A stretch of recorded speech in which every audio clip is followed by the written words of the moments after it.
Hello po sa mga mahal kong listeners, magandang araw po sa inyong lahat.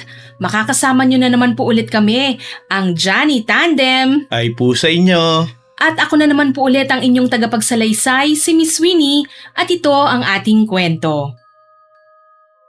Excuse me, ikaw ba yung bagong teacher na magiging kasamahan namin? Teacher din ho kayo? Oo, dyan sa high school. Magkasama lang pala tayo eh. Ano bang pangalan mo? Ako po si Glenda. Ako si Terry. Ma'am Terry. Matagal na rin akong nagtuturo dyan. Ano bang subject mo? Filipino po, ma'am. Oo nga. Kulang talaga kami sa Filipino teacher eh. Kailan ka raw ba magsisimula? Ngayong Lunes na po, ma'am. Kaya po naghahanap ako ng matutuluyang apartment o kaya boarding house dito. Ay nako, kung napaaga ka lang sana ng konti, dun ka na sana sa boarding house ko. May boarding house din kasi ko na pinapaupahan eh, pero puno na. Ganun ho ba? Sayang naman. Oo, halos lahat ng umuupa sa boarding house ko mga minero. Ang hirap na talagang maghanap ng matutuluyan dito. Napansin ko nga po, ma'am. Ilang boarding house na rin po ang pinuntahan ko pero pare-pareho lang po ang sagot. Puno na raw po. Ganito talaga rito. Pero may nagturo po sa akin, itong boarding house daw po sa tapat, hindi pa raw po yun puno. Itong boarding house ni Aling Rosa? Aling Rosa po pala ang pangalan ng may-ari. Bakit po ma'am? Kung maaari lang, maghanap ka na lang ng iba. Bakit naman po? Basta, maraming umiiwas dyan sa boarding house niya. Bakit naman po umiiwas? Ano pong problema dyan sa boarding house niya? Hindi sa boarding house niya ang problema. Siya mismo.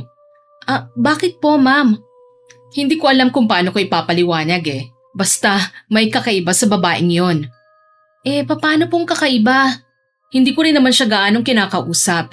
Pero sa tuwing nasasalubong ko siya, parang, basta, mahirap ipaliwanag eh. Basta, kinatatakutan siya rito. Dahil po ba sa ugali niya? Hindi. Mabigat kasi ang nararamdaman ko kapag nasa malapit siya. At isa pa, hindi ko pa siya nakitang ngumiti kahit minsan. Talaga po? Oo. Kaya kung ako ang tatanungin mo, hindi magandang umupa sa boarding house niya.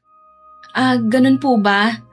Pero kung wala ka talagang mahanap na mauupahan, tsaka ka nalang magdesisyon kung tutuloy ka pa ba dyan. Pero wala na po talaga akong makitang matutuluyan dito eh. Nasa syudad po kasi ang bahay namin. Napakamahal po ng pamasahe papunta rito. Baka sa pamasahe lang maubos ang sasahurin ko. Ganun ba? Basta, ano man ang maging desisyon mo, binabalaan na kita. Nasa iyo pa rin naman ang desisyon kung uupa ka dyan eh. Sige po ma'am, maraming salamat po. Walang anuman. O siya, magkita na lang tayo sa eskwelahan ha? Opo, Ma'am Terry. See you po sa Lunes. Alright, see you. Magandang araw po, Miss Winnie. Tawagin niyo na lang po ako sa pangalang Glenda. Isang public school teacher na na-assign sa malayong barangay sa isang probinsya. Akala ko noon, ang pinakamalaking pagsubok ko ay ang magturo sa lugar na hindi pamilyar sa akin. Hindi ko alam ang tunay kong haharapin isang misteryong babago sa pananaw ko tungkol sa takot at katotohanan. At ito po ang aking kwento. Halos naikot ko na po ang buong barangay sa paghahanap ng matutuluyan pero wala pa rin akong mahanap. May isa na lang akong hindi napupuntahan, ang boarding house na pagmamayari ng nagngangalang Aling Rosa. Sa totoo lang, ayoko rin sanang umupa sa paupahan niya dahil sa mga sinabi ng mga tao na nakakatakot daw siya. Kaya lang wala na akong ibang pagpipilian. Pagdating ko roon, tumayo ako sa harapan ng paupahan ni Aling Rosa. Agad kong napansin ang kakaibang katahimikan ng lugar. Luma na ang bahay, kupas na ang pintura ng dingding at parang matagal nang walang nag-aalaga sa bakuran dahil matataas na ang damo.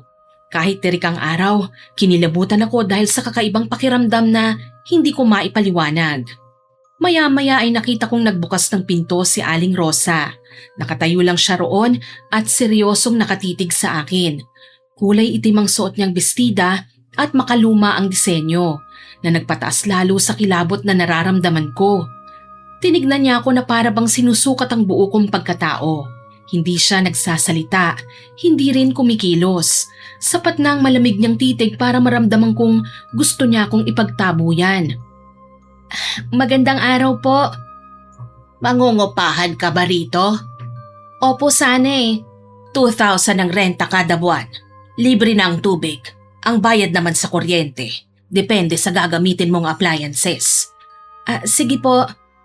Huhulaan ko. Kanina ka pa naghahanap ng boarding house, tama ba? Opo, kaninang umaga pa po at halos puno na ho ang lahat ng boarding house na napuntahan ko. Naabutan ka yata ng hapon kahahanap. Ba't hindi ka kagad lumapit dito kanina? Ho? Ano po? May nagbabala ba sa iyong umiwas sa boarding house ko? Ho? May sinabi pa sila tungkol sa akin? Wala naman pong ganong sinabi. Ganun ba? Opo. O siya, kukunin mo bang kwarto o hindi? Kukunin ko po. Palubog na rin po ang araw at baka maabutan po ako ng gabi sa pag-uwi sa amin. 1 buwan ang advance payment at 1 buwang deposit ang patakaran ko, ha? May curfew rin akong pinatutupad. 9:00 ng gabi dapat nasa loob ka na. Pag lumampas na, hindi na ako nagbubukas ng gate. Bawal magpapasok ng bisita sa loob ng walang pahintulot. At ayokong nagsisimula ka ng gulo. Malinaw ba yun sa'yo? Opo. Sige, sundin mo lang ang mga patakaran at wala tayong magiging problema. Maraming salamat po. Ano nga palang pangalan mo? Glenda po. Pagkatapos kong pirmahan ang kontrata at ibigay ang advance payment at 1-month deposit, nagpaalam na rin ako kay Aling Rosa. Habang nasa biyahe pa uwi, ilang beses kong sinubukang alisin sa isip ang boarding house na yon. Pero sa tuwing ipinipikit ko ang aking mga mata, ang seryoso at malamig na mukha ni Aling Rosa ang paulit-ulit na pumapasok sa isipan ko. Hindi ko alam kung bakit pero parang may kung anong bumabagabag sa akin. Pagsapit ng Lunes, nagsimula na rin akong magturo sa paaralan sa lugar na yon. Mababait naman ang mga kasamahan kong guro at mabilis din akong nakapag-adjust sa lugar at sa trabaho. Ang aga mo naman yata ngayon, Glenda. Opo, malapit din naman kasi ako sa school kaya medyo maaga po ako. At saka mas maganda pong maaga para mas marami akong matapos na trabaho. Kumusta? Nakahanap ka na ba ng matutuluyan mo? Opo, ma'am. At tumuloy ka dun sa boarding house ni Aling Rosa? Opo. Wala na rin po kasi akong ibang makitang bakanting paupahan eh. At kamusta ka naman doon? Tama nga pong sinabi nyo. Medyo kakaiba nga po siya. Paanong kakaiba? Hindi ko rin po maipaliwanag eh. Tahimik lang siya, parang palaging seryoso. Nung una ko siyang nakausap, hindi ko maiwasang kabahan. Parang may kakaiba talaga sa presensya niya eh. Sabi ko na sa'yo eh, hindi ba tama ako? Pero wala naman po siyang ginagawang masama sa akin. Sa ngayon. Ho? Anong ibig niyong sabihin, ma'am? Baka yung konting takot na nararamdaman mo ngayon, mas lumaki pa kapag nalaman mo ang mga kwento tungkol sa kanya. Ano pong kwento? Marami. Ano po ba yon? Makinig ka, Glenda. Nung una, wala naman talagang nakakapansin na may kakaiba sa kanya. Tahimik lang kasi si Aling Rosa. Hindi pala imik at hindi rin pala ngiti. Palaging nakasuot ng itim na damit. Marami pang umuupa sa boarding house niya noon hanggang sa may isang lalaki ang nangupahan. At ano po ang nangyari? Nung una, normal lang ang lahat. Pumapasok siya sa trabaho, umuuwi at nakikipagkwentuhan pa sa mga kapitbahay. Mabait siyang tao at madaling pakisamahan. Kaya halos lahat ng tao rito ay kakilala siya. Hanggang isang araw, bigla na lang siyang nawala. Paano pong nawala? Hindi na po bumalik? Hindi na. Nung una akala ng lahat umuwi lang sa kanila. Pero lumipas ang 2 linggo, hindi na talaga bumalik. Nagpunta rito ang pamilya niya. Hinanap siya kung saan-saan. Pati pulis, nakialam na rin sa paghahanap. Pero hanggang ngayon wala pa ring balita sa kanya. Baka naman po umalis lang talaga siya o kaya naglayas? Yan din ang sinabi ng iba. Pero kung aalis ka, iiwan mo bang lahat ng gamit mo? Mga damit, mga papeles, pati mga gamit niya sa trabaho. Lahat yon naiwan sa kwartong inuupahan niya. Parang bumili lang siya ng yosi sa kanto, tapos hindi na bumalik. Kaya mula noon, nagsimulang mangamba at matakot na ang mga tao. Pero wala naman pong ebidensya na may kinalaman si Aling Rosa doon, hindi ba? Wala nga, kaya nga sabi ko sa'yo, espekulasyon lang ng mga taong lahat ng yon.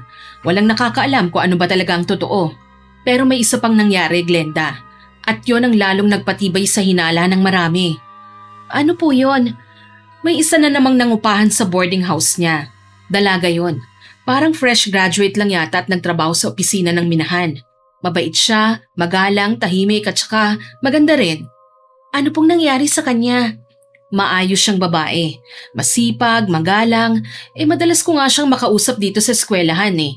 Tapos, bigla na lang siyang nagkasakit. Ano pong naging sakit niya? Hindi ko alam eh.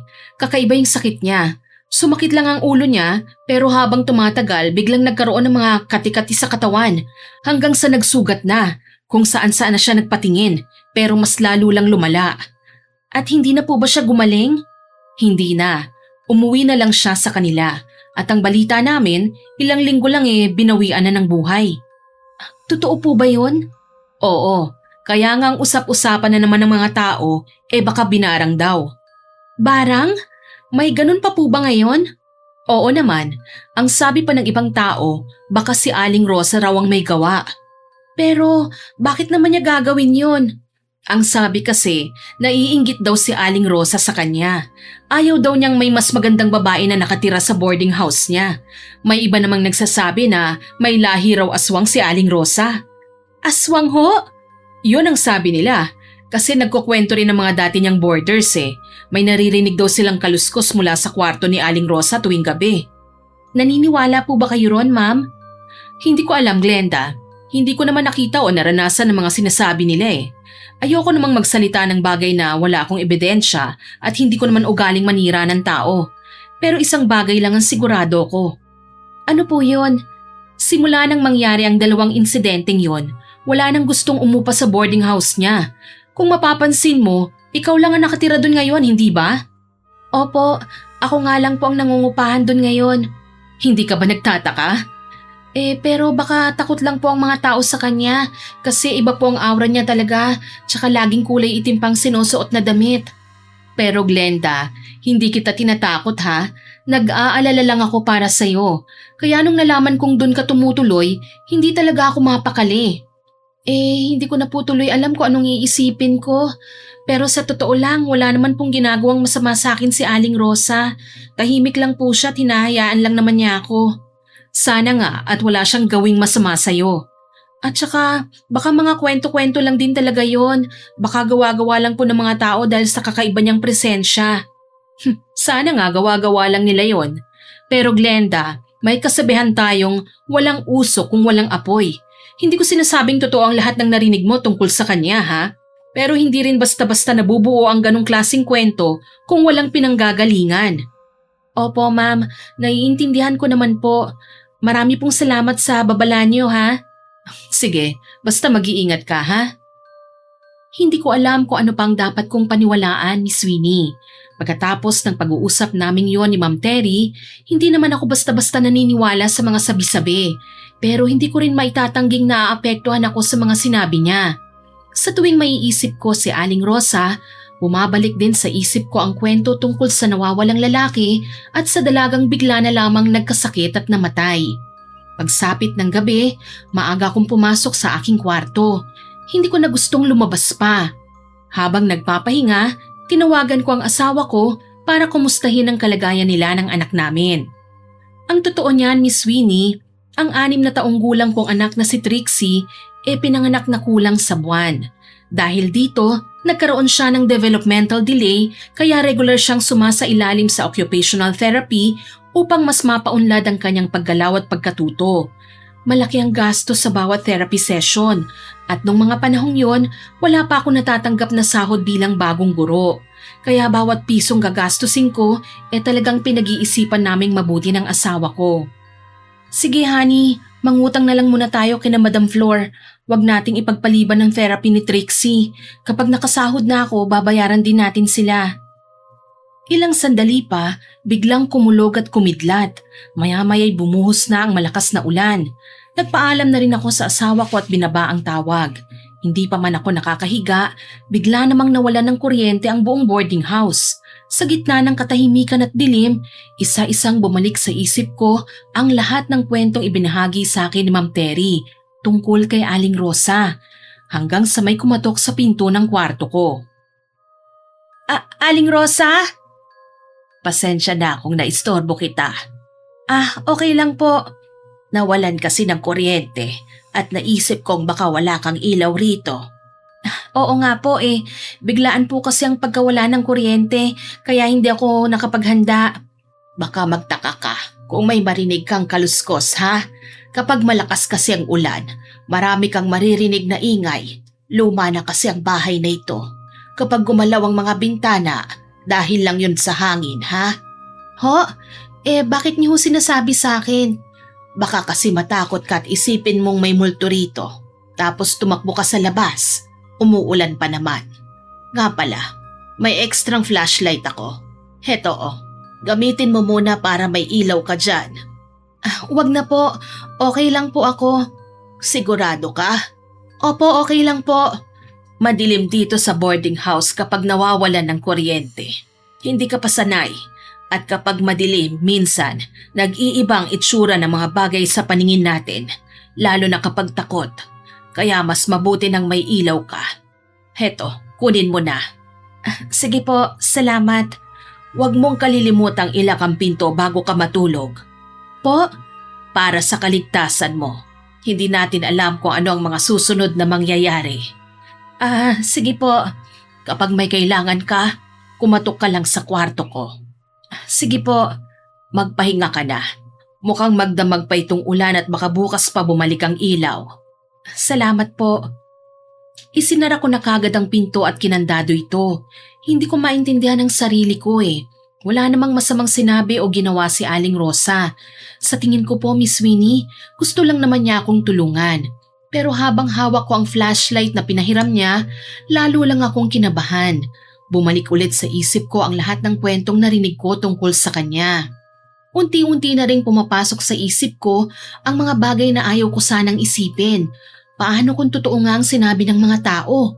Paano kung mabiktima rin ako? Paano na lang ang asawa ko at ang anak kong si Trixie kung may mangyaring masama sa akin? Habang iniisip ko ang mga yon, mas lalo kong naunawaan kung bakit maraming natatakot kay Aling Rosa. At nagsimula na rin akong matakot ng husto sa kanya. Oh, Glenda, kanina pa kita pinagmamasdan ha. Parang ang lalim ng iniisip mo napansin niyo po pala, Ma'am Terry. Siyempre, tahimik ka kasi. Pasensya na po Hindi nga po ako nakapag-focus kanina sa klase. Ang dami ko lang talagang iniisip. Tungkol ba sa landlady mo? Opo, ma'am. Hindi ko naman po gustong magpadala sa mga kwento pero hindi ko rin po maiwasang mag-alala Lalo na't may asawa at anak akong naghihintay sa akin sa pag-uwi ko. Naiintindihan kita. Kapag pamilya nang iniisip, talagang magiging maingat ka sa bawat desisyon. Kaya nga po Alam mo, Glenda? Ano po yun?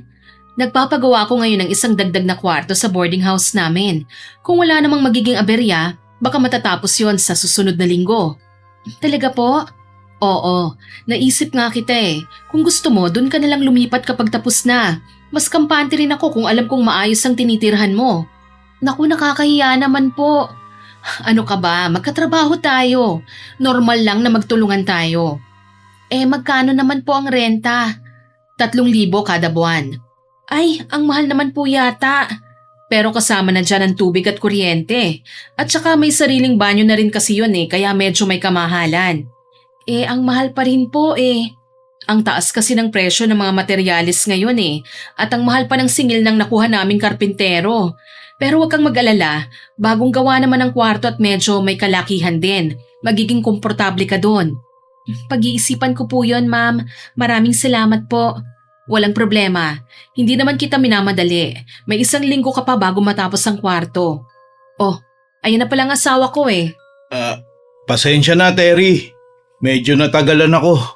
Nagkaroon lang kasi ng konting problema sa minahan Glenda? Siya nga palang asawa ko si Alan.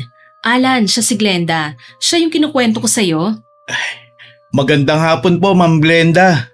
Magandang hapon din po. Ikaw pala yung dahilan kung bakit minadali ni Terry ang pagpapagawa ng bagong kwarto. Naku, Glenda, huwag kang maniwala sa asawa ko ha. Totoo naman Halos araw-araw mga tinatanong yung karpintero kung kailan matatapos yung kwarto Naku, nakakahiya naman po. Huwag kang mag-alala, Glenda. Gusto lang naming makatulong. Nag-aalala rin kasi ako sa'yo Hindi ka dapat magtagal sa paupahan na yon.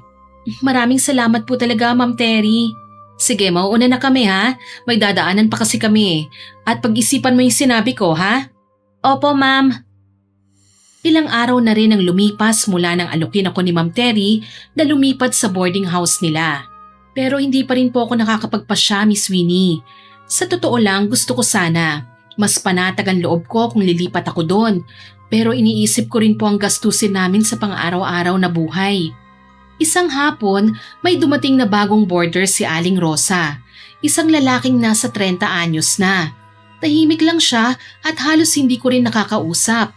Madalas ay maaga siyang umaalis at gabi na akong umuwi. Paminsan-minsan lang din kaming nagkakasalubong sa kusina o sa pasilyo. Totoo ba? May bagong boarder doon? Opo, Ma'am Terry, kahapon lang po siya dumating. Baka hindi pa niya naririnig ang mga kwento tungkol kay Aling Rosa. Baka nga po, tahimik lang din kasi siya at parang ayaw makipag-usap. Parang lalaking version po ni Aling Rosa. Ganun ba? Pero mas mabuti na rin po na naroon siya. At least 2 na kaming nangungupahan doon. Mas mabuti na rin naman kasing may kasama, hindi po ba? Sa bagay. Pero napag-isipan mo na ba yung alok ko sa'yo ha? Hindi pa rin po Nagtitipid po talaga kasi kami ngayon. Malaki pa rin po ang gasto sa therapy ng anak ko. Naiintindihan kita, Glenda. Hindi rin biro ang pagpapalaki ng anak ha? At saka may ilang araw pa naman bago matapos ang kwartong pinapagawa ko. Pag-isipan mo muna.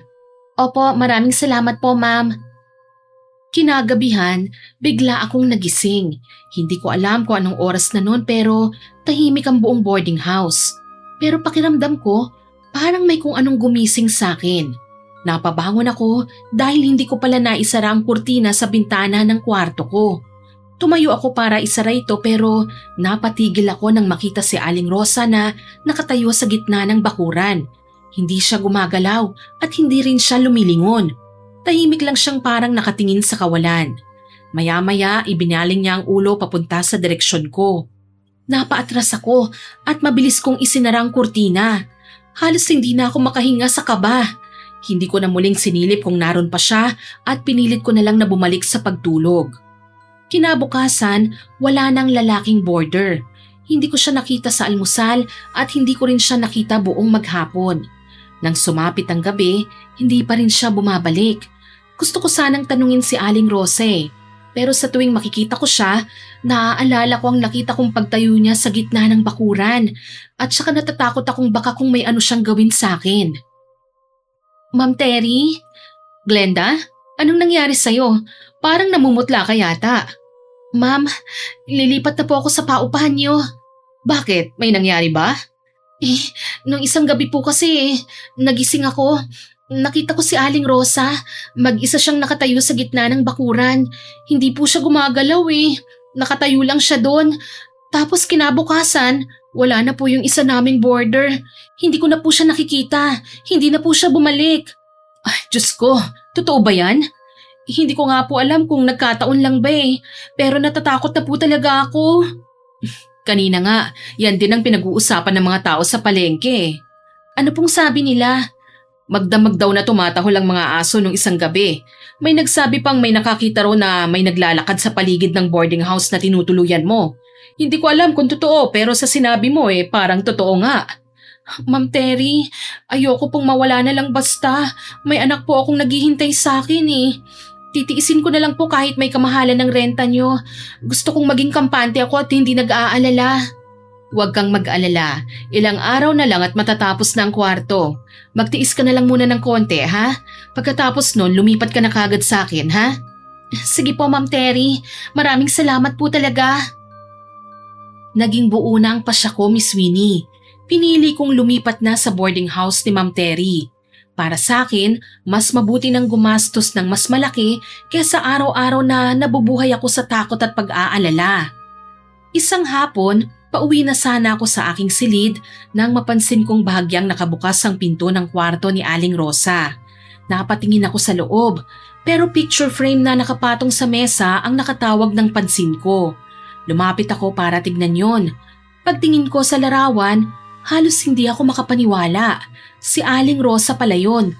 Bata pa siya sa litrato. Nakasuot siya ng puting damit at nakangiti habang yakap ang isang batang babae na halos kasing edad lang ng anak kong si Trixie. Hindi ko siya halos makilala. Ibang-iba siya sa seryoso at tahimik na araw-araw kong nakikita. Napatingin din ako sa tabi kasi may mga laruan ng bata, ilang lumang drawing at maliliit na medalya na maayos na nakalatag sa ibabaw ng mesa. Halatang inaalagaan pa rin niya ang mga yon ng maraming taon. Glenda. Ha? Aling Rosa, pasensya na po Hindi ko po sinasadyang pumasok. Nakita ko lang pong nakabukas ang pinto ng kwarto niyo Dahil po sa mga nakita kong pictures, hindi ko po napansin na napasok ko na po palang silid niyo. Nagulat lang ako nang makita kitang nasa loob. Pasensya na po talaga. Wala na yon. Pero sa susunod, kumatok ka muna. Opo. Kayo po ba yung nasa picture? Oo, matagal na yon. Hindi ko po kayo halos nakilala. Ang ganda niyo po riyan at nakangiti pa. Noon pa yan. Noon kasi, marami pa akong dahilan para ngumiti. Yung pong batang kasama ninyo, anak niyo po ba siya? Oo, anak ko yan. Ang cute po niya. Halos kasing edad lang po siya ng anak ko sa picture na yan. Pero parang hindi ko na yata siya nakikita rito. Hindi mo na talaga siya makikita kasi patay na siya. Pasensya na po hindi ko po alam. Mahigit 10 taon na ang nakalilipas. Hanggang ngayon sariwa pa rin sa isip ko ang araw na yon. Natagpuan ko na lang ang anak ko na nakalutang sa lawa. Wala na siyang buhay. Sinabi nilang aksidente lang daw ang lahat. Pero bilang isang ina, mahirap tanggapin ang ganong paliwanag. Hanggang ngayon, hindi ko pa rin alam kung sino talaga ang may kasalanan. Kaya po ba simula noon, lagi na kayong nagsusuot ng itim na damit? Noong una, hindi ko naman binalak na ganito na lang palagi ang isuot ko. Pero habang lumilipas ang panahon, nasanay na lang akong nagsusuot ng itim. Pakiramdam ko kasi, kapag nakaitim ako, hindi ko nakakalimutan ang anak ko. Kaya po pala, at tapos parang hindi na rin po kayong ngumingiti. At tungkol naman sa pagngiti, hindi ko na rin kayang gawin yon mula nung nawala ang anak ko. Hindi ko na maalala nung huli akong ngumiti ng totoo. Paano akong ngingiti kung hindi ko pa nakukuha ang hustisya sa nangyari sa kanya? Naiintindihan ko po kayo. Bilang isa ring ina, naiisip ko pa lang na may mangyari sa anak ko parang hindi ko po kakayanin. Kaya habang kasama mo pa ang anak mo, yakapin mo siya. Sabihin mong mahal mo siya. Hindi lahat ng magulang nabibigyan ng pagkakataong makitang lumaki ang anak nila. Opo, Aling Rosa. At pasensya na po ulit sa pagpasok ko sa kwarto niyo Siya nga pala, yung lalaking kasabay mong umuupa rito, umuwi na sa kanila. Po? Nailipat daw siya ng assignment sa ibang lugar. Madaling araw siyang nag-impake at nagpaalam bago umalis. Sayang nga tahimik pa naman siyang umuupa rito at mabait na tao. Aling Rosa, may aaminin po sana ako sa inyo Ano yon? Nung una, natakot po talaga ako sa inyo dahil sa mga kwento ng mga tao rito. At nung bigla pong nawala ang isa nating boarder, akala ko kayo ang may kinalaman doon. Naiintindihan kita at hindi lang naman ikaw. Marami na ring naniniwala sa mga kwento tungkol sa akin. Sa totoo lang po, naniwala rin po ako pero habang mas nakikilala ko kayo, doon ko naisip na hindi pala lahat ng naririnig mo ay totoo. Ganun talaga. Minsan, mas nauuna pa ang panghuhusga kesa alamin ang totoo. Pasensya na po, Aling Rosa. Nagkamali po ako ng pagkakilala ko sa inyo. Ayos lang yon. Lumipas ang ilang araw at mas nakilala ko pa si Aling Rosa. Tahimik pa rin siya at hindi pa rin ngumingiti pero wala naman akong nakitang masama sa kanya. Sa halip, unti-unti kong naiintindihan kung bakit naging ganun siya at dahil yun sa sinapit ng kanyang anak. Hanggang isang araw, nabalitaan kong tapos na pala ang kwartong pinapagawa ni Ma'am Terry sa kanyang boarding house. Oh, Glenda, pwede ka nang lumipat dun sa boarding house ko. Medyo may amoy pa dahil bagong pintura, pero mawawala rin naman yon. Ma'am Terry? Oh, bakit? May problema ba? Ang totoo po niyan, Ma'am Terry, kasi Oh, kailan ka lilipat sa boarding house ko? Alam kong takot na takot ka kay Aling Rosa at baka ikaw na ang susunod na mawala. Ano po kasi, hindi na po ako lilipat sa inyo. Mananatili na lang po ako ron sa boarding house ni Aling Rosa. Ha? Anong sabi mo? Hindi ka nalilipat? Opo, Ma'am Terry. Pasensya na po Akala ko ba na pag-usapan na natin ito? Kapag natapos yung kwarto, ililipat ka na sa akin. Pasensya na po talaga Alam kong umasa kayo. Hindi. Okay lang naman. Para sana sa'yo talaga yung kwartong yun eh. Kaya ako rin minadaling matapos yon para makalipat ka kagad dahil takot na takot ka, hindi ba? Pero wala naman akong magagawa kung nagbago ang isip mo. At saka marami na rin namang naghahanap ng matutuluyan dito eh. May uupa pa rin naman doon. Pasensya na po talaga, ma'am. Actually, nagulat lang talaga ako. Akala ko kasi natakot ka na talaga dun sa boarding house ni Aling Rose. Akala ko naniniwala ka na sa lahat ng mga kwento tungkol sa kanya. Nagkamali lang po kasi ko, ma'am. Hindi naman pala talaga nawala yung boarder eh. Umuwi lang daw po sa kanila dahil nailipat siya ng assignment. Siguro masyado lang po akong nagpadala sa mga narinig ko at sa mga iniisip. Ganun ba? Kaya naisip ko, baka hindi rin talaga patas na husgahan ko si Aling Rosa nang hindi ko pa siya lubos na nakikilala. At saka habang tumatagal, parang unti-unti pong nagbabago ang tingin ko sa kanya. Dahil lang sa ilang linggo mo siyang nakasama? Hindi ko naman po sinasabing kilala ko na siya ng lubos. Pero sa mga araw na nakasama ko po siya, wala naman po akong nakikitang masama sa kanya. Hindi naman po niya ako sinasaktan, hindi rin niya ako tinatakot. Glenda, hindi ko po sinasabing mali kayo. Pero sa tingin ko, hindi naman talaga siya masamang tao eh. Alam mo, halos 2 buwan ka pa lang dito sa lugar namin. At ako, matagal na. Marami na akong nakita. Marami na rin akong narinig. May mga tao ritong hindi kagad pinapakita kung sino talaga sila. Naiintindihan ko po yon, pero ayoko pa rin pong husgahan ng isang tao dahil lang sa mga sabi-sabi. Mas gusto kong paniwalaan ang mga nakikita at nararanasan ko mismo. Kung yan ang gusto mo, wala naman akong magagawa eh. Desisyon mo naman yan at nirerespeto ko yon. Pero isang payo lang huwag kang basta-basta magtitiwala. Hindi mo pa lubos na kakilalang mga tao rito. Opo, ma'am. Mag-iingat po ako. Salamat po sa paalala nyo. Sana lang hindi ka magsisi sa naging desisyon mo. Habang pauwi ako, nakasalubong ko sa labas ng school si Mr. Alan, ang asawa ni Ma'am Terry at mukhang hinihintay niya ang asawa niya.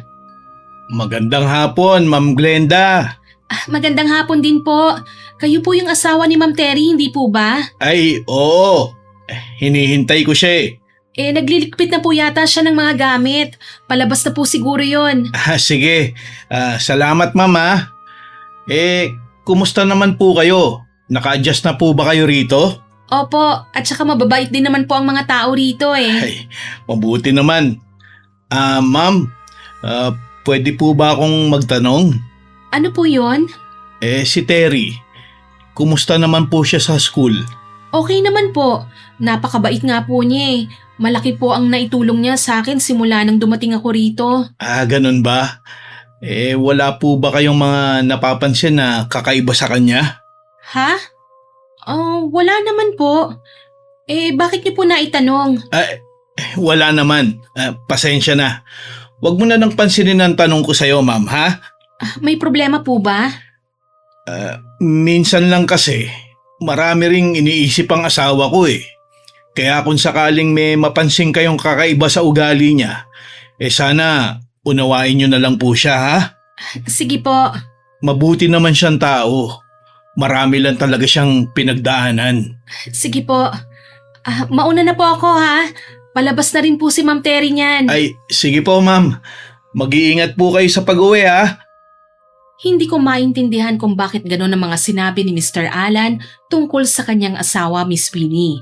Sa totoo lang, wala naman akong napapansing kakaiba kay Ma'am Terry. Sa buong panahong nakilala ko siya, mabait at matulungin lang ang pinakita niya sa akin. Kaya hindi ko na masyadong inisip ang mga sinabi ng asawa niya. Hanggang sa isang gabi, bigla na lamang akong nagising dahil sa matinding pangangati ng buong katawan ko. Nung una, inakala kong kagat lang yun ng lamok o kung anong insekto. Pero habang tumatagal, mas lalo lamang tumitindi ang kati. Paulit-ulit ko nang kinakamot ang aking mga braso, leeg at likod hanggang sa napapaungol na ako sa sobrang hapdi at hindi na rin ako komportable. Ilang sandali pa, bigla na lamang may kumatok sa pinto. Aling Rosa? May naririnig akong ingay. May problema ka ba, Glenda? Nangangati po kasi ko eh. Halos buong katawan ko po. Sobrang kati na. Pasensya na po kung naistorbo ko kayo ha. Kanina pa po kasi ako dumadaing eh. Ang katiho kasi talaga eh. Saan ba banda? Sa likod po. Tapos parang kumakalat na rin po sa braso at sa tiyan ko. Tignan ko nga. Ayan po oh. Ang dami ng sugat. Namamaga na rin ang balat mo. Kailan mo ba ito naramdaman? Kanina lang po. Akala ko nga po kagat lang ng insekto o kaya naman lamok. Pero habang tumatagal po mas lalong nangangati. Hindi maganda ang kutob ko. Bakit po, Aling Rosa? Sa tingin ko, parang nauulit na naman. Ano pong ibig niyong sabihin? Ganito rin ang nangyari kay Jella. Nung una, nakaramdam siya ng matinding pangangati lang. Pagkatapos nagkaroon na ng mga sugat. Ito po ba yung mga kwento-kwento nila tungkol dun sa binarang na babaeng umupa rito? Kung ganon, narinig mo na pala ang tungkol kay Jella? Opo, may nakapagsabi lang po sa akin. Mabait na bata si Jella. Kapag umuwi galing trabaho, kinukumusta pa ako kung kumain na ba ako. Minsan nga, ipinagluto pa niya ako. Kahit marami ng kwento tungkol sa akin noon, hindi siya natakot. Tapos isang araw, sinabi niyang nangangati raw ang buong katawan niya. Akala namin allergy lang, pero habang tumatagal, dumarami na ang sugat niya. Nagpagamot siya, nagpalipat-lipat ng doktor, pero wala pa ring nakapagsabi kung ano talaga ang sakit niya. Hanggang sa umuwi siya sa kanila at nabalitaan ko na lang na wala na siya. Aling Rosa, may narinig din po akong usapan ng mga taga rito eh. Kayo raw po ang sinisisi ng mga tao sa nangyari sa kanya. Hindi na bago sa akin yan. Simula nang mawala ang anak ko, halos lahat na lang ng masamang nangyayari dito, ako ang itinuturong may kasalanan. Hindi niyo po ba sinubukang ipagtanggol ang sarili niyo? Nung una, ipinagtanggol ko naman ang sarili ko. Pero habang tumatagal napagod na rin ako. Kapag ayaw maniwala ng tao, kahit anong paliwanag mo wala rin namang mangyayari. Ang gusto ko lang naman, makamit ang hustisya para sa anak ko at mamuhay ng tahimik. Ayoko na ng gulo. Tama naman po kayo. Kaya pinabayaan ko na lang sila. Kung doon sila naniniwala, wala na akong magagawa pa. Aling Rosa, mas lalo pong nangangati ang buong katawan ko. Bukas na bukas, magpatingin ka kagad. Huwag mo nang hintaying lumala pa yan. Opo. At kung mas lumala pa yan ngayong gabi, sabihin mo kagad sa akin ha. Huwag kang mahihiyang kumatok. Sige po, salamat po. Kinaumagahan pagkagising ko, agad kong naramdaman ang hapdi ng aking katawan. Nang tignan ko ang aking likod, braso at tiyan, nagulat ako. Punong-puno na ng mga sugat ang aking balat dahil sa magdamag kong pagkamot. Ang mas ikinabahala ko, parang hindi ordinaryong mga sugat ang mga yon. Namumula at parang mas lumala pa kesa kagabi. Kahit ganun ang kalagayan ko, pumasok pa rin ako sa eskwelahan. Nagsuot na lang ako ng jacket para itago ang mga sugat upang walang makapansin. Pero habang nasa faculty room ako, napansin kagad ni Ma'am Terry na hindi ako mapakali at mayat maya ang pagkamot ko sa katawan ko. Oh, may nangyari ba sa'yo? Ho? Wala naman po, ma'am. Parang hindi ka kasi mapalagay eh. At parang may nakikita akong sugat dyan sa may leeg mo. Napakamot lang po ako dyan banda, ma'am. Glenda, tumingin ka nga ng diretso sa akin. May tinatago ka ba? Ma'am Terry, pwede po ba tayong mag-usap? Oo naman. Anong nangyari? Sandali, tatanggalin ko po itong jacket ko. Tignan niyo po, oh. Ganito na po ang katawan ko. Diyos ko, Glenda. Ang dami mong sugat. Kagabi lang po ito nagsimula. Sobrang nangati po kasi. Hanggang sa hindi ko na namalayang nasugatan ko na pala ang sarili ko sa kakakamot. Mamaya nga po, bala ko pong magpaalam muna sa principal Magpapatingin po ako sa health center. Baka allergy po ito. Huwag ka nang dumiretso sa health center. Huwag ka nang mag-aksaya pa ng oras doon. Ho? Bakit naman po? Pakiramdam ko, hindi ordinaryong sakit yan. Glenda, sa nakikita ko, binabarang ka. Totoo ba talaga yan, ma'am? Glenda, tignan mo nga ang mga sugat mo, oh. Hindi ba't ito rin ang ikinuwento ko sa'yo noon? Yung dalagang nangungupahan kay Aling Rosa na binarang? Pero sino naman pong babarang sa akin dito? Wala naman po akong kaaway. Hindi mo kailangang magkaroon ng kaaway para saktan ka. Pero Ma'am Terry, hindi ko pa rin po kayang paniwalaan na si Aling Rosa ang may gawa nito. Wala naman akong sinabi na siyang may gawa niyan sa'yo eh. Pero kung iisipin nating mabuti, siya lang naman ang may kakayahang mambarang ng tao dito sa atin. Kung gano'n, naniniwala nga po kayo sa mga kwento-kwento tungkol sa kanya? Glenda, paulit-ulit kong sinasabi sa'yo na mag-ingat ka, na huwag kang basta-basta magtiwala. Bago ka pa lang dito at hindi mo kilala ang mga taong nasa paligid mo. Ay, pero paniguradong si Aling Rosa ang may kagagawan niyan. Hindi ko po alam, pero siya rin ang nakapagsabi sa akin na ganitong araw po ang nangyari sa isa sa dati niyang boarders. Mas lalo kang hindi dapat magtiwala. Kung totoo ngang alam niya ang tungkol sa sakit na yan, bakit hanggang ngayon may nangyayari pa rin ganyan sa mga taong tumitira sa boarding house niya? Hindi ko po alam. Ilang linggo ka pa lang niyang nakakasama. Hindi mo pa siya lubos nakakilala. Glenda, bakante pa rin yung kwartong pinagawa ko. Wala pa rin umuupa ron. Kung gusto mo, pwede ka pa rin lumipat. Mas kampante pa rin ako kung dun ka titira sa akin. Pasensya na po ma'am, pero… Glenda, nag-aalala lang ako sa'yo. Maraming salamat po sa pag-aalala nyo, Ma'am Terry. Pero sa ngayon wala pa rin po akong nakikitang dahilan para isipin na si Aling Rosa ang may kagagawa nito. Paano kung mali ka? Hindi po natin masasabi kung sino ang tama at mali. Ang ayoko lang po husgahan ng isang tao ng walang sapat na katibayan. Naiintindihan kita. Hindi rin naman kita mapipilit Basta tandaan mo lang ang sinabi ko, ha? Opo. Sana lang talaga hindi ka magsisi. Nagpaalam ako sa principal at nagtungo sa barangay health center. Matapos akong suriin, binigyan lamang ako ng gamot para sa aking mga sugat at pinabalik makalipas ang 2 linggo para sa follow-up check-up. Ayon sa kanila, maaaring allergy nga lang daw yun. Kahit papano ay nabawasan ang aking pag-aalala, pero hindi pa rin tuluyang mawala ang kaba sa dibdib ko. Kinagabihan, nakatulog naman ako ng maaga dahil sa pagod. Pero bigla na lamang akong nagising mula sa isang nakakatakot na panaginip. Hingal na hingal ako at basang-basa ng pawis ang katawan ko. Habang pilit kong pinapakalma ang sarili, bigla kong narinig ang sunod-sunod na katok sa pinto. Glenda, okay ka lang ba? Narinig kitang sumisigaw. Ho? Sumigaw po ba ako? Oo, nagising nga ako Kaya nandito ako para tingnan ka. Pasensya na po hindi ko na malayang napasigaw pala ako. Ano bang nangyari? Nanaginip po kasi ako Hindi ko na po maalala ng buo, pero parang may humahabol po sa akin. Tapos pakiramdam ko, may gumagapang sa katawan ko. At ayun po, bigla na lang po akong nagising. Kaya pala, nag-alala ako sa'yo Ayos naman po ako, masamang panaginip lang po yon. Alam mo kasi, halos ganyan din ang nangyari kay Jella. Yung dati po ninyong boarder?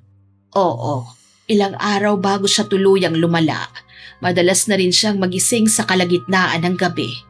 Minsan sumisigaw, minsan naman umiiyak. Akala ko noon dala lang ng sakit at ng mga sugat niya, kaya nang marinig kitang sumigaw, siya agad ang naalala ko. Aling Rosa, may itatanong po sana ako sa inyo Ano yon? Naniniwala po ba kayo sa barang? Hindi ko alam. Hindi po? Marami na akong narinig na kwento tungkol dyan, pero sa totoo lang, hindi ko alam kung anong paniniwalaan ko. Kasi po, marami ang nagsasabing binarang daw si Jella. At marami ring nagsabing ako ang may gawa nun, tama ba? Opo, pasensya na po Ayos lang, sanay na ako sa mga ganyang kwento. Sa totoo lang, wala rin naman akong alam tungkol sa barang. Hindi ko alam kung paano ba talaga nagsisimula yan o kung paano malalaman kung totoo nga.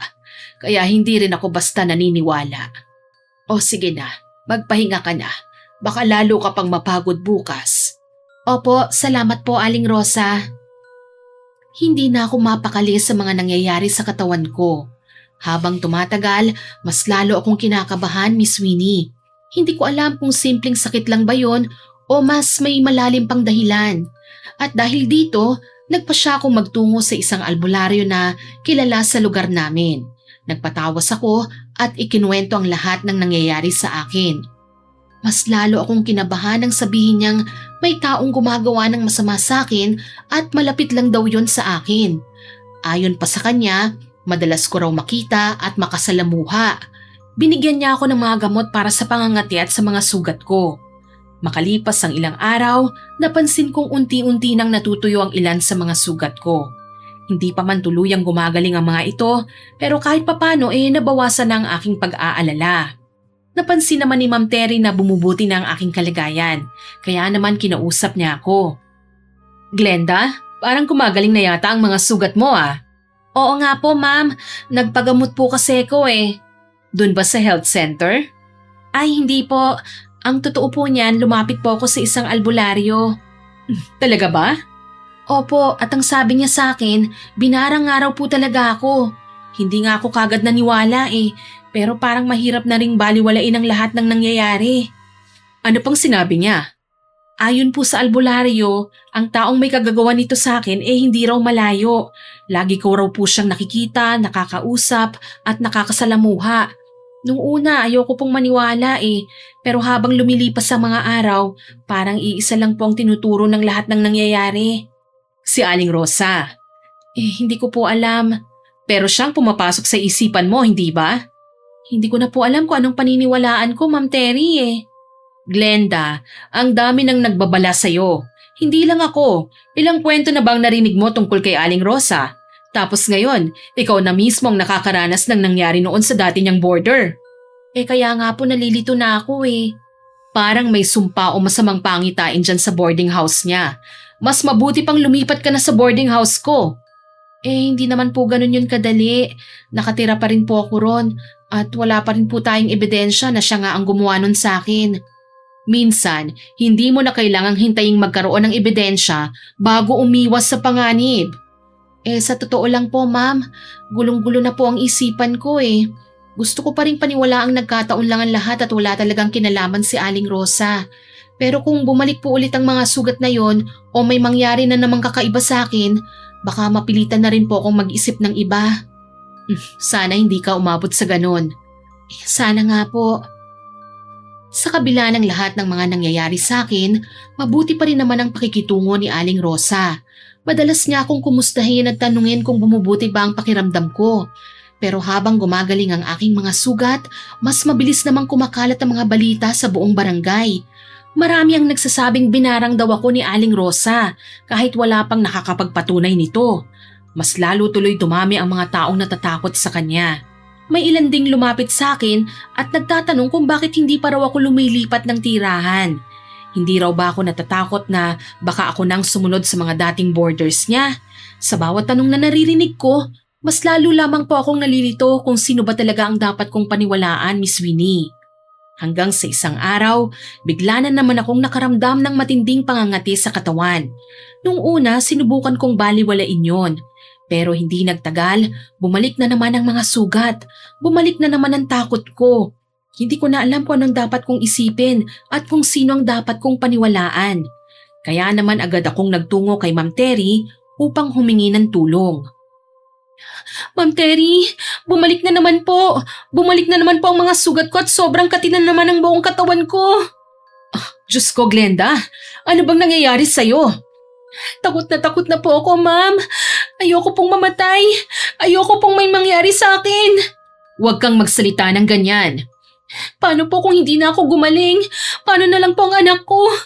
6 na taong gulang pa lang po siya. Ako lang ang inaasahan ng pamilya ko.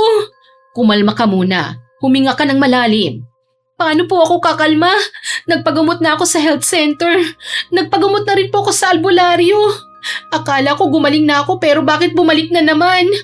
Hindi ko rin alam, Glenda. Kung totoo ngang may gumagawa nito sa akin, bakit ako? Wala naman po akong kaaway Wala naman akong inaapakang tao. Glenda, Ayoko pong matulad kay Jella. Ayokong umabot sa puntong hindi na ako makakauwi sa anak ko. Hindi pwedeng mangyari yun sa akin. Ilang beses na kasi kitang binalaan eh. Hindi na pwedeng hayaan na lang natin ito. Glenda, lumipat ka na sa boarding house ko. Opo, ma'am. Pero bago po ako umalis, gusto ko munang makausap si Aling Rosa. Para saan pa? Kung siya nga po ang may kagagawa nito, gusto kong marinig mismo sa kanya kung bakit. Ano bang nagawa ko para gawin niya sa akin ito? Glenda, baka mas mapahamak ka lang. Kung hindi ko po siya haharapin, lalo lang akong mababaliw sa kaiisip. Kailangan kong malaman ng totoo. Ikaw ang bahala, pero... Ma'am, samahan niyo naman po ako. Ha? Natatakot po akong harapin siya ng mag-isa eh. Kaya samahan niyo naman po ako, ma'am. Please, parang awa niyo naman po. O sige, sasamahan kita. Sa sobrang takot at pagkalito, nagpasya akong puntahan si Aling Rosa kasama si Ma'am Terry. Ang gusto ko lang naman noon eh, malaman kung bakit nangyayari sa akin ang lahat ng yun. Hindi ko inaasahan ang mga sagot na hinahanap ko ay magbubukas pala ng isang lihim na maraming taon nang itinatago. Aling Rosa? O Glenda, anong nangyari sa'yo? At bakit kasama mo si Terry? Mukhang hindi mo yata inaasahan na makikita mo ako ulit, ano? Hindi naman. Nagulat lang ako. Matagal na rin nung huli tayong nagkaharap. Oo, matagal na nga. Pero mukhang wala namang nagbago sa'yo eh. Aling Rosa, pwede po ba tayong mag-usap? Tungkol saan ba yan, Glenda? Hindi na po ako magpapaligoy-ligoy pa. Natatakot na po kasi ako eh. Bumalik na naman ang mga sugat ko. Nagpagamot na po ako pero bumalik pa rin. Hindi ko na po alam ang gagawin ko. Nakikita ko nga. Umabalik na naman ang mga sugat mo. Aling Rosa, wag po sana kayong magagalit ha. Pero may kinalaman po ba kayo sa mga nangyayari sa akin? Ano bang tanong yan, Glenda? Siyempre wala. Sigurado po ba kayo? Oo, hindi ko gagawin yan sa'yo. Hindi ko gagawin yan sa kahit na sino. Pero bakit po halos pareho ang nangyayari sa akin at kay Jella? At pareho rin kaming nakatira rito sa boarding house ninyo. Nagkataon lang ba talaga ito o baka may ginawa kayo? Glenda, hanggang ngayon hindi ko rin alam. Kung alam ko lang sana kung ano pa talaga ang nangyayari, baka nailigtas ko pa si Jella. Aling Rosa, kayo po ang itinuturo ng lahat ng tao. Alam ko yan, pero maniwala ka. Wala akong kinalaman sa mga nangyayari sa mga border ko. Pero hindi ko na po kaya. May anak po akong naghihintay sa akin eh. Ayoko pong dumating sa puntong hindi na ako makauwi sa kanya. Kaya kung may alam po kayo, kahit ano, sabihin niyo na po sa akin. Glenda, kung may maitutulong lang sana ako sa iyo, ginawa ko na. Pero wala akong alam sa nangyayari sa'yo. Hindi ko kasalanan ng lahat ng yan. Talaga ba? Hindi mo kasalanan? Hanggang ngayon sinasabi mo pa rin yan. Terry. Ma'am Terry? Hindi ba't ilang beses na kitang binalaan, Glenda? Tignan mo ngayon ang nangyayari sa'yo. Ma'am, gusto ko lang sanang makilala si Aling Rosa at gusto ko ring marinig ang panig niya. Panig? Hindi mo kilala ang taong yan. Nagsasabi lang ako ng totoo, Terry. Sinungaling ka! Gusto ko lang naman malaman ang katotohanan eh. Yan din ang gusto ko, Glenda. Gusto ko nang matapos ang lahat ng ito. Gusto ko nang maliwanagan ang lahat sa mga nangyayari sa boarding house at kung bakit ako kinatatakutan ng lahat. Gusto mong matapos ito? Sa tingin mo matatapos ito ng ganun-ganun lang? Hanggang kailan mo ba ako pananagutin sa isang bagay na hindi ko naman ginusto? Hanggang sa huli kong hininga. Teka, ano po bang ibig niyong sabihin? Terry, 12 taon na. Hindi mo pa rin ba ako kayang patawarin? Patawarin? Patawarin ka sa mga nangyari noon? Ma'am Terry, ano po bang pinag-uusapan niyo? Hindi ko maintindihan. Hindi ko ginusto ang nangyari, Terry. Ilang beses ko na bang ipapaliwanag yan sa'yo? Kahit ano pang paliwanag mo, nangyari na. At aksidente lang yun. Wag na wag mong sabihin sa akin ang salitang aksidente. Ano bang gusto mong gawin ko? 12 taon na akong nabubuhay na daladala ang konsensya ko. Namatay na rin ang anak ko at nabubuhay akong mag-isa. Naghihirap at nilalayuan pa ng iba. Hindi pa ba sapat yun? Hindi sapat ang magsuot ka ng itim araw-araw. Hindi sapat na mamuhay ka ng mag-isa. Hindi sapat na katakutan ka ng mga tao. Terry, tama na. Gusto kong maramdaman mo ang nararamdaman ko. Gusto kong maranasan mo ang impyerno.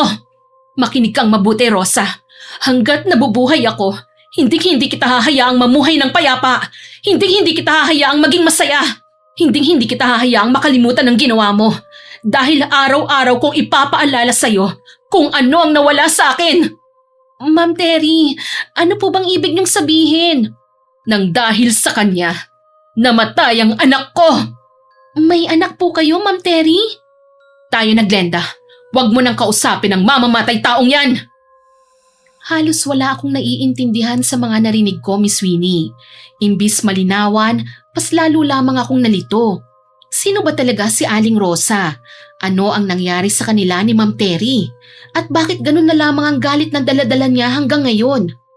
Dahil gabi na rin, doon muna ako nagpalipas ng gabi sa bahay nila Ma'am Terry. Pero halos hindi ako nakatulog. Paulit-ulit na bumabalik sa isip ko ang lahat ng narinig ko. Kaya lumabas muna ako para magpahangin. Paglabas ko, nakita kong mag-isang nakaupo sa labas ang asawa niya. Tahimik lang siyang nakatanaw sa dilim, parang may malalim ding iniisip. Lumapit ako sa kanya at napansin niya ako at kinausap. Hindi ka rin ba makatulog, ha? Hindi pa po eh. Sa totoo lang, litong-lito na po ako. Naiintindihan kita. Hindi ko po kasi maintindihan kung bakit ganun na lang ang galit ni Ma'am Terry kay Aling Rosa. Kanina, pakiramdam ko, hindi lang po basta away ang nakita ko eh. Parang may nangyari sa kanila noon na hanggang ngayon, hindi pa rin nila nakakalimutan. Mr. Alan, pwede po bang magtanong? Oo naman. Ano po ba talaga ang nangyari sa kanila? Mahabang kwento yun, Ma'am Glenda. Handa po akong makinig. Ayoko na po kasing manghusga base lang sa mga kwento ng ibang tao eh. Gusto ko po kung ano ang totoo. Ang totoo niyan, magkapatid sina Rosa at Terry. Ano po? Magkapatid po sila? Oo, si Rosa ang nakatatanda. Nung araw, halos hindi mo sila mapaghiwalay. Malapit sila sa isa't isa. Nang mapangasawa ko si Terry, madalas pa rin sila magkita. Lalo na nung iwan si Rosa ng asawa niya. Halos bukang bibig nga ni Terry nun si Rosa dahil naaawa siya sa kapatid niya na mag-isang binubuhay ang kanyang anak. Pero bakit po sila umabot sa ganito? Isang araw, nagyaya si Rosa na magpunta sila ng mga bata sa dagat. Pareho kasi kaming abala nun ni Terry sa trabaho. May meeting siya sa school at ako naman hindi rin makaalis sa opisina. Kaya pinagkatiwala namin sa kanya ang anak namin. Kampante naman kami dahil kapatid niya si Rosa. Wala kaming ibang inisip nun kundi masiyahan ng mga bata. Walang masamang kutob. Walang kahit anong sinyalis na yung pala ang huling araw na makikita namin buhay ang anak namin. Diyos ko! Habang naglalaro ang dalawang bata sa mababaw na bahagi ng dagat, bigla raw nagbago ang panahon. Lumakas ang hangin at sunod-sunod na humampas ang malalaking alon. Bago pa makalapit si Rosa sa kanila, isang napakalakas na alon ang tumama at tinangay ang dalawang bata. At nang makita niyang tinatangay na ng alon ang dalawang bata, hindi na siya nag-isip. Agad siyang tumalon sa dagat. At naabutan niya po bang dalawa? Nung mga sandaling yun, ang una niyang hinanap ay ang sarili niyang anak. Nakita niya ito at halos wala na ring malay ang bata. Kaya agad niya itong sinampas sa gilid. Pagkatapos, bumalik siya ron para hanapin ang anak namin ni Terry. Paulit-ulit niya itong hinanap, pero huli na ang lahat. Natagpuan na lang nila ang anak namin na wala ng buhay. Ang saklap po pala nang nangyari. Hindi ko po alam kung anong sasabihin ko. Bilang isang ina, naiisip ko pa lang na mangyayari sa anak ko yun, parang hindi ko na po kakayanin. Ganon din kami nun. Galit na galit nga ako eh. Napakasakit nun. Paulit-ulit kong tinatanong ang sarili ko. Bakit hindi anak namin ang unang iniligtas? At hindi niyo po ba siya sinisi? Sinisi ko siya. Araw-araw ko siyang sinisi noon. Pero habang lumilipas ang panahon, may isang tanong na paulit-ulit ding bumabalik sa isipan ko. Kung ako kaya ang nasa kalagayan ni Rosa, kung ang anak ko at pamangking ko ang sabay na nalunod, sino kaya ang una kong sasagipin? Hanggang ngayon, wala pa rin ako maisagot. Kaya para sa inyo, aksidente lang talaga ang nangyari? Oo, masakit. Pero alam kong aksidente nga ang nangyari. Hindi naman yung kagustuhan ni Rosa. Hindi niya ginustong may mamatay. Sa tingin ko nga, hanggang ngayon, pinaparusahan pa rin niya ang sarili niya dahil dun. Pero para kay Terry, ibang nakikita niya eh. Hanggang ngayon, naniniwala siyang si Rosa ang pumatay sa anak namin. Kaya pala ni minsan, hindi ko sila nakitang nag-usap na parang magkapatid. Dahil yun ang gusto ni Terry. Pagkatapos ng nangyari, sinabi niyang wala na siyang kapatid. Ayaw niyang malaman ng kahit sino ang relasyon nila ni Rosa. Pagkatapos ng trahedya, nanatili muna kami sa Maynila. Hindi na rin namin halos nakikita si Rosa noon. Nagtungo rito sa probinsya si Rosa kasama ang anak niya para asikasuhin ang boarding house ng mga magulang nila. Gusto niya magsimulang muli. Tahimik na buhay lang ang gusto niya. Nang pumanaw ang mga magulang nila, napilitan din kaming lumipat rito para asikasuhin ang mga naiwan nilang ari-arian. Pinaghatian nila ang lupa at ang boarding house. At dito na kami nanirahan. At dito mas lumalim ang alitan nila, tama po ba? Oo, tama ka. Nung una, tahimik lang si Terry. Akala ko, unti-unti na rin niyang natatanggapan nangyari. Pero habang tumatagal, parang nagbabago siya. Hindi na siya katulad ng dati ko nakilala. Mas madali na siyang magalit. Mas madalas na siyang mapaisip. At kapag nababanggit ang pangalan ni Rosa, ibang Terry ang nakikita ko. Sa tingin niyo po ba, siya ang nagpakalat ng mga kwento tungkol kay Aling Rosa? Hindi ko alam. Pero sa tuwing may panibagong kwentong kumakalat tungkol kay Rosa, parang hindi na rin ako nagtataka kung saan nagsisimula. Unti-unti, iniiwasan na siya ng mga tao. Kukunti na lang ang gustong umupa sa boarding house niya. May mga batang natatakot dumaan sa tapat ng bahay niya. At kahit wala naman nakakakita na kakaiba, marami ang naniniwala na isa siyang aswang o kaya'y mambabarang. Kaya po pala ganun na lang ang tingin ng mga tao sa kanya. Pero wala namang ginawa si Rosa para ipagtanggol ang sarili niya. Hinayaan niya na lang to. Parang pakiramdam niya, karapat dapat siyang parusahan. Hanggang sa dumating na naman ang isang trahedya. Yung anak po ba niya? Oo, natagpuan ng bata na lumulutang sa lawa. Hindi ko makakalimutan ang araw na yon. Pakiramdam ko, dun tuluyan namatay ang dating Rosa.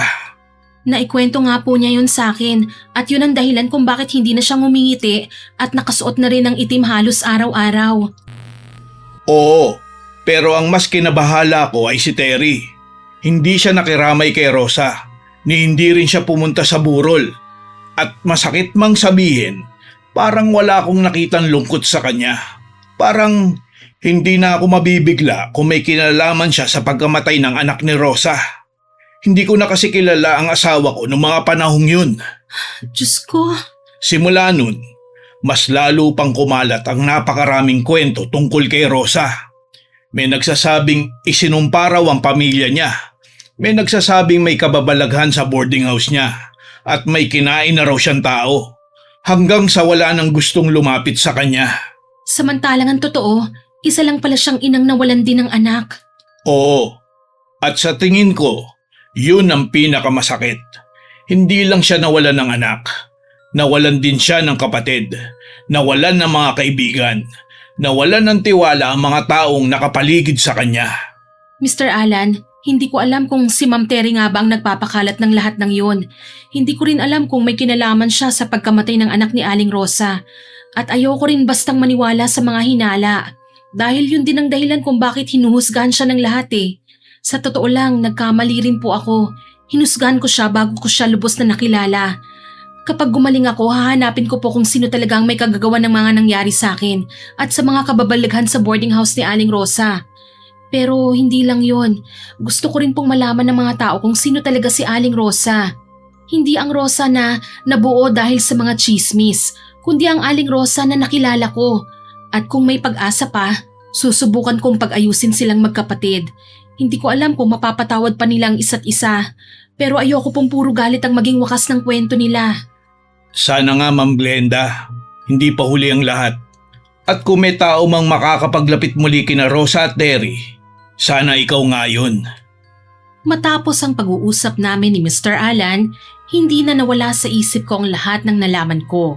Nagkamali pala ako ng husgahan si Aling Rosa. Pero kasabay nun, mas lalo lamang akong nagkaroon ng maraming tanong.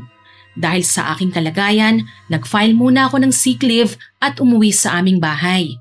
Muli akong nagtungo sa albularyo upang humingi ng tulong. Ayon sa kanya, may isa raw paraan para malaman kung sino ang may kagagawa ng lahat ng ito. Ibabalik daw niya ang barang sa taong nagpagawa nito. Kapag nagkasakit ang taong yon at nagkaroon ng kaparehong sintomas, doon daw malalaman kung sino ang tunay na may gawa. Nag-aalangan man ako, pumayag na rin ako. Wala na rin akong ibang paraan upang malaman pa ang totoo eh. Lumipas naman ang ilang araw at unti-unti na akong gumaling. Bumalik ako sa lugar na yon upang muling magturo. Isa sa mga una kong nakita ay si Aling Rosa. Tahimik pa rin siya tulad ng dati. Wala rin akong nakitang anumang palatandaan na may sakit siya o may kakaibang nararamdaman. Ibig sabihin lang nito, hindi si Aling Rosa ang may kagagawan ng barang. Kumusta ka na, Glenda? Mabuti na po ang pakiramdam ko. Mabuti naman kung ganon. Aling Rosa, may aaminin po sana ako eh. Ano yon? Nagkamali po ako sa inyo. Naniwala po ako sa mga kwento ng mga tao. Akala ko kayo ang may kagagawa ng lahat ng nangyayari sa akin eh. Naiintindihan ko. Hindi po ba kayo nagagalit sa akin? Hindi. Hindi lang naman ikaw ang naniwala sa mga kwento tungkol sa akin. At saka, alam ko na rin po ang tungkol sa inyo ni Ma'am Terry. Ano bang nalaman mo? Lahat po, na magkapatid kayo at tungkol doon sa trahedya. Bakit hindi niyo po sinabi sa akin? Dahil wala namang magbabago eh. At saka matagal na ring nangyari yon. Pero hanggang ngayon, galit pa rin siya sa inyo. At pakiramdam ko, siya rin ang nagpapakalat ng kung ano-anong kwento tungkol sa inyo. Hayaan mo na siya. Hindi po ba kayo nagagalit? Nagalit ako noong una. Gusto ko ring ipagtanggol ang sarili ko. Gusto ko ring sabihin sa mga tao ang totoo. Pero habang tumatagal, napagod na rin ako. Mas nanaig na lang sa akin na kapatid ko pa rin siya. Nawalan siya ng anak at alam kong walang magulang ang basta na lang makakalimot sa ganong sakit. Napakabuti po ninyong tao. Sa totoo lang, ibang-iba po kayo sa taong inilarawan ng mga tao sa akin noon. Maraming taon na rin akong hinusgahan. Sanay na rin ako. Kung nakilala lang po kayo ng mga tao, siguradong hindi sila matatakot sa inyo. Siya nga pala. Ano po yun, Aling Rosa? Nabalitaan kong nagkasakit daw si Terry. Nagkasakit po? Hindi ko rin alam ang buong detalye. Narinig ko lang sa usapan ng mga tao. Ang sabi nila, nagkaroon daw siya ng mga sugat sa katawan. Kapareho raw ng nangyari sa'yo. Ilang araw na rin daw siyang hindi lumalabas ng bahay. Totoo po ba yun, Aling Rosa? Oo, pero bakit ganyan ang reaksyon mo? Ay, Diyos ko. Bakit, Glenda? May problema ba? Aling Rosa, may kailangan po akong ikwento sa inyo. Ano yun? Bago po ako bumalik dito, nagpunta ulit ako sa albularyo. Sinabi niya na may paraan daw para malaman kung sino ang may kagagawa ng mga nangyari sa akin. Ibabalik daw po niya ang barang sa taong nagpagawa nito. Kapag nagkaroon daw po ng kaparehong sintomas ang taong yon, paniguradong siyang may gawa nun. Totoo ba yan? Hindi ko rin po alam kung dapat ba akong maniwala eh. Pero sinabi rin ng albularyo na malapit lang daw sa akin ang taong may kagagawa nito. Lagi ko raw nakikita, nakakausap at nakakasalamuha. Nung una akala ko kayo eh, pero ngayon si Ma'am Terry palang nagkasakit. Hindi naman siguro magagawa ng kapatid ko yun. Hindi ako naniniwala nga aabot siya sa ganong bagay. Kaya pala nabanggit sa akin ni Mr. Alan na habang lumilipas ang panahon, parang hindi na raw niya makilala si Ma'am Terry. Pakiramdam niya, unti-unti na siyang nagbabago. Kung tama po ang hinala ko, Baka gusto niyang paniwalain ng lahat ng tao na kayo ang may kagagawa ng mga nangyayari. Kapag natakot nga po sa inyo ang mga tao, lalayuan nila kayo. Wala nang mangungupahan dito at tuluyan na kayong mag-iisa. Diyos ko. Aling Rosa, samahan niyo po ako. Kausapin natin si Ma'am Terry. Hindi na kami nag-aksaya pa ng oras, Miss Winnie. Agad kaming nagtungo ni Aling Rosa sa bahay nila Ma'am Terry. Pagdating namin doon, nadatnan namin ang asawa niya na nag-aalaga kay Ma'am Terry. Nang makita ko si Ma'am, nanlamig ang buong katawan ko. Parehong-pareho ang mga sugat niya na nasa katawan ko noon. Anong sadya mo, Glenda? At bakit kasama mo ang babaeng yan? Ma'am Terry, kailangan po nating mag-usap. At anong pag-uusapan natin? Terry, panahon na para sabihin mo ang totoo. Anong pinagsasasabi mo dyan? Ma'am Terry, sinabi ng albularyo na may paraan para malaman kung sino ang nagpagawa ng barang. Ibabalik daw niya yun sa taong may kagagawan nun. Kapag nagkaroon ng kaparehong sintomas ang taong yon, hindi na niya maitatago ang katotohanan. At ngayon, kayo ang nagkasakit. Kung ganon, Terry, sabihin mo na ang totoo. At kung sasabihin ko, anong mangyayari? Ma'am Terry, kayo po bang may kagagawa ng lahat ng ito? Wala nang ang dahilan para magsinungaling pa ako. Kung ganun, ikaw ang nagpabarang kay Ma'am Glenda? Oo, ako nga. Diyos ko. Paano mo yun nagawa sa akin, Ma'am Terry? Akala ko ba magkaibigan tayo? Nung una, ang gusto ko lang ay umalis ka sa boarding house niya. Na matakot ka sa kanya. Isipin mong may mangyayaring masama sa'yo kapag nakatira ka sa kanya. Katulad ng ginawa ko nun kay Jella. Akala ko, kapag napaniwala kita, lalayuan mo na si Rosa at magiging mag-isa na naman siya. Pero hindi ka umalis eh. Mas lalo ka pang naging malapit sa kanya. Mas lalo mo pa siyang pinaniwalaan. Mas lalo mo pa siyang pinagtatanggol. Ano pa bang magagawa ko? Kaya ginaya kong ginawa ko noon kay Jella at ipinabarang kita. Hindi ko akalaing magagawa niyo ito sa akin. Para matakot ka, para umalis ka, para wala nang muling magtiwala kay Rosa. Para habang buhay siyang mamuhay ng mag-isa. Paano mo binarang si Glenda? May nakilala akong isang mambabarang at siyang pinagawa ko sa lahat-lahat para masira lamang si Rosa. Pati kay Jella, ikaw rin pala ang may gawa noon. Oo, para wala nang makalapit pa sa'yo. Ako rin ang nagpakalat ng mga kwento. Ako ang nagtulak sa mga tao na paniwala ang may kinalaman ka, Rosa. Ako ang dahilan kung bakit kinatatakutan ka sa lugar na ito. Terry! Tama na! Hindi pa sapat ang lahat ng pagdurusang pinagdaraanan niya. Kailan mo ba ako titigilan, Terry? Kailan ka ba titigil? Hindi kita titigilan hanggat buhay ako. Pati mga inosenteng tao idinaramay mo. Wala akong pakialam. Gusto kong maranasan mo ang pag-iisa. Gusto kong katakutan ka at iwasan ka ng mga tao. Ang anak ko, huwag mong sabihing may kinalaman ka rin sa pagkamatay niya. Terry, sagutin mo siya. Halos 10 taon na akong naghahanap ng sagot, Terry. Sabihin mo sa akin ngayon ang totoo. Ano pa bang silbi nun? Anak ko yon. At nawala rin naman ang anak ko Kaya alam mo kung gaano kasakit mawala ng anak. Terry, tumingin ka sa akin at sagutin mo ko. Nung namatay ang anak ko, araw-araw kong pinagdarasal na maramdaman mo rin ang sakit na nararamdaman ko. Terry! At nang mawala ang anak mo, hindi ako nalungkot. Naging masaya pa ako.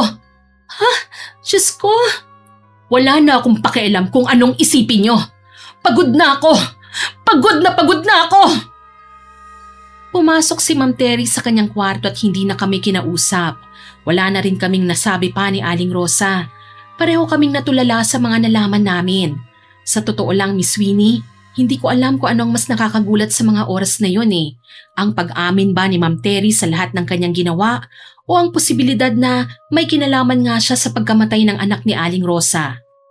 Mas masakit pa ron, bigla kong naalala ang pinangako ko sa sarili ko. Gusto kong pag-ayusin silang magkapatid. Gusto kong matapos na ang galit na maraming taon nang namagitan sa kanila. Pero pagkatapos ng lahat ng nalaman ko, parang unti-unti ring nawala ang pag-asang mangyayari pa yon. Paano pa sila magkakaayos kung pati ako nadamay na rin sa gulong matagal nang namamagitan sa kanilang dalawa? Doon ko rin unang nakita si Aling Rosa na umiyak, Miss Winnie. Sa buong panahong nakilala ko siya, Palagi ko siyang nakikitang matatag, tahimik at parang walang emosyon. Pero nung araw na yon, para bang tuluyan ng bumigay ang lahat ng pilit niyang kinikimkim sa loob ng maraming taon. Tahimik lang siyang umiiyak. Hindi ko alam kung anong sasabihin ko, kaya niyakap ko na lamang siya ng mahigpit. Hanggang isang umaga, nagising na lang kami sa isang nakakagulat na balita. Aling Rosa! Aling Rosa! Oh, bakit, Glenda? Si Ma'am Terry! Bakit? Anong nangyari sa kanya? Si Ma'am Terry, natagpuan daw po siyang lumulutang sa lawa. Ano? Kagagaling ko lang sa tindahan. Pinag-uusapan na siya ng mga tao at may mga pulis na rin po doon. Diyos ko. Nandun na rin daw po si Mr. Alan. Tara na, puntahan natin. Agad kaming nagpunta ni Aling Rosa sa lawa at habang papalapit kami, mas lalo kong naririnig ang usapan ng mga taong nakikiusyoso. At nang makita ko nga ang lawa, nanginig ang buong katawan ko. Naroon din si Mr. Alan, nakatulala at nakaupo sa damuhan, habang nakatingin sa lugar kung saan natagpuan ang kanyang asawa. Alan! Wala na siya. Wala na si Terry. Hindi ko man lang siya napigilan. Ano po bang nangyari? Pagkagising ko kaninang umaga, wala na siya sa bahay. Akala ko naglakad lang siya eh. Tapos may kumatok na lang sa pinto. At sinabi nilang nasa lawa raw si Terry. Wala nang buhay. May napansin po ba kayo sa kanya nitong mga nakaraang araw? Oo, meron. Parang may mga bagay siyang nakikita at naririnig na siya lang ang nakakakita. Nung una, akala ko epekto lang ng sakit niya. Pero habang lumilipas sa mga araw, mas lalo siyang nagiging balisa. Madalas siyang magising sa kalagitnaan ng gabi. Minsan kinakausap niya ang sarili niya. At kung minsan, parang may kausap siyang ibang tao sa loob ng kwarto. Nawala na ba siya sa katinuan? At isang gabi, sinabi niya sa akin na may naririnig daw siyang dalawang bata. Dalawang batang paulit-ulit na tumatawag sa pangalan niya. Akala ko noon bangungot lang. Pero habang tumatagal, mas lalo siyang natatakot. At kagabi, bago siya nawala, sinabi niyang pagod na raw siya. At gusto na lang daw niyang patahimikin ang mga boses. Binabagabag kaya siya ng konsensya niya? Yun din ang naiisip ko. Baka nga may kinalaman siya sa pagkawala ng anak ni Rosa.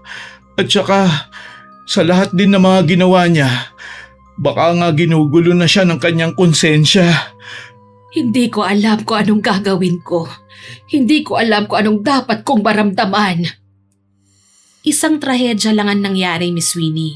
Pero 3 buhay ang tuluyang nasira. Nawala ng anak si Ma'am Terry. Habang buhay namang pinasa ni Aling Rosa ang konsensyang hindi na niya maalis sa sarili. At si Mr. Alan, walang nagawa kundi panoorin kung paano unti-unting nilamon ng galit ang asawa niya at kung paano tuluyang nawasak ang pamilyang minsang punong-puno ng pagmamahalan. Ayon sa naging investigasyon ng mga pulis, walang palatandaan ng foul play sa pagkamatay ni Ma'am Terry. Lumabas sa kanilang investigasyon na tinapos niya ang sarili niyang buhay. Matapos ngang mailibing ni Ma'am Terry, ipinagbili ni Mr. Alan ang kanyang boarding house at umalis sa lugar na yon upang magsimulang muli. Ako naman, nagpatuloy sa pagrenta ng kwarto kay Aling Rosa. Pero kahit alam ng mga tao ang katotohanan, hindi pa rin natigil ang mga kwento tungkol sa kanya. At mas lalo pang ang dumami ang mga ito matapos mamatay si Ma'am Terry. Dahil dito, mas lalo pang natakot ang mga tao kay Aling Rosa. At marahil dahil nasanay na rin siya sa lahat ng yon, nanatili siyang katulad ng dati. Nakaitim pa rin, hindi ngumingiti, at hindi nakikihalubilo sa ibang tao. Aling Rosa, may tanong lang po ako sa inyo. Ano yon? Bakit patuloy pa rin kayong nakasuot ng itim at hindi pa rin kayong ngumingiti? Parang ang bigat pa rin ng aura nyo. Glenda, sa lahat ng mga pinagdaanan ko at sa lahat ng mga nawala sa akin, hindi ko na alam kung paano bumalik pa sa dati. Napagdesisyonan ko na habang buhay na akong magsusuot ng itim. Hindi dahil gusto kong katakutan ako ng mga tao, kundi dahil ayaw kong kalimutan ang mga mahal ko sa buhay na nawala na sa piling ko. Ito na lang ang paraan ko para alalahanin sila araw-araw. Ang anak kong wala pa ring hustisya, ang mga magulang ko, at kahit ang kapatid kong si Terry. Kahit po pagkatapos ng lahat ng ginawa niya sa inyo, kapatid ko pa rin siya. At wala nang makapagbabago nun. Pero paano yung mga tao? Kung gusto nila akong katakutan, ayos lang. Kung gusto nila akong iwasan o husgahan, ayos lang din sa akin. Matagal ko nang tinanggap na hindi ko kontrolado ang iniisip nila. Ang mahalaga, alam ko ang katotohanan at sapat na sa akin yon. At kilala ko rin po kayo, Aling Rosa, isang taong may mabuting puso. Maraming salamat, Glenda. Makalipas ang 3 taon, nailipat na rin po ako sa isang pampublikong paaralan na mas malapit sa aming bahay at hindi ko na kailangan pang mangupahan pa, Miss Winnie. Mas madalas ko na rin nakakasama ang asawa at anak kong si Trixie. Patuloy pa rin ang therapy niya pero unti-unti nang bumubuti ang kalagayan niya. Hindi na nga ako muling nakabalik sa lugar na yon pero hanggang ngayon, Miss Winnie, sariwa pa rin sa alaala ko ang lahat ng nangyari roon. Sa maikling panahon, nakita ko kung paano kayang baguhin ng galit ang isang mabuting tao. Kung paano kayang sirain ng mga sabi-sabi ang pangalan ng isang inosente. At kung paano ang isang trahedya na hindi napatawad ng isang tao ang maaaring magdulot ng panibagong trahedya. Kapag naaalala ko po si Aling Rosa, hindi ko na siya nakikita bilang kinatatakutang kasera na ikinuwento sa akin noon. Ang naaalala ko, isang inang tahimik na namumuhay sa pagsisisi, piniling akuin ang panghuhusga ng mga tao at patuloy na nagpapakita ng kabutihan kahit halos wala nang naniniwala sa kanya. At sa tuwing may naririnig akong kwento tungkol sa isang taong kinatatakutan, kinamumuhian o hinuhusgahan ng karamihan, hindi na ako kagad naniniwala dahil minsan ang taong pinakaunang hinahatulan ng mundo, siya pa pala ang pinakamatagal nang nasasaktan. Hanggang dito na lamang po, lubos na gumagalang, Glenda.